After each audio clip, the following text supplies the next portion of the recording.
കേട്ടിട്ടില്ല നിങ്ങൾ? കൽബിലത്തെ എന്നൊഴുകണ കോഴിക്കോട്, നല്ല ഹലുവ മണമുള്ള കോഴിക്കോട്, അതാണ് കോഴിക്കോട്. അങ്ങനെ ഈ നാടിൻ്റെ മഹിമ പറയാൻ തുടങ്ങിയാൽ ഇന്നൊന്നും തീരൂല മക്കളെ. ചുരുക്കി പറഞ്ഞാൽ ഇങ്ങക്ക് എന്തും ഇവിടെ കിട്ടും.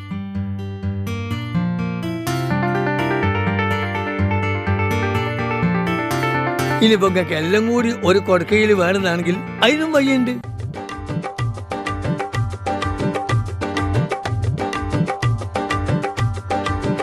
റബ്ബർ പന്ത് പോലെ പിടിച്ചാൽ കിട്ടാത്ത നിങ്ങളെ കുഞ്ഞു മക്കളെ പിടിച്ചിരുത്താൻ പറ്റിയ നമ്പർ 1 കളിസ്ഥലമുണ്ട് ഇതിൻ്റെ ഉള്ളിൽ. ഇനി നിങ്ങൾക്ക് ചിരിതാ ഇങ്ങനെ ഒരു സൈഡിലേക്ക് കോട്ടി ഫോട്ടോ പിടിക്കണമെങ്കിൽ അതിന് പറ്റിയ സ്ഥലവും ഉണ്ട്. ഇതിനൊക്കെ ലൈക്കും ഷെയറൊക്കെ ഒരുപാട് വാങ്ങി കൂട്ടാന്ന്. ഇനി സിനിമ കാണണമെന്നാണെങ്കിൽ അതിനും പരിഹാരമുണ്ട്. ഇഷ്ടംപോലെ തിയേറ്റർ കിടക്കല്ലേ. പിന്നെ പോരുമ്പോൾ പ്രായമായ വല്യമാനും വല്യപ്പാനും പുരയിൽ ഒറ്റക്കാക്കിയിട്ട് പോരണ്ട.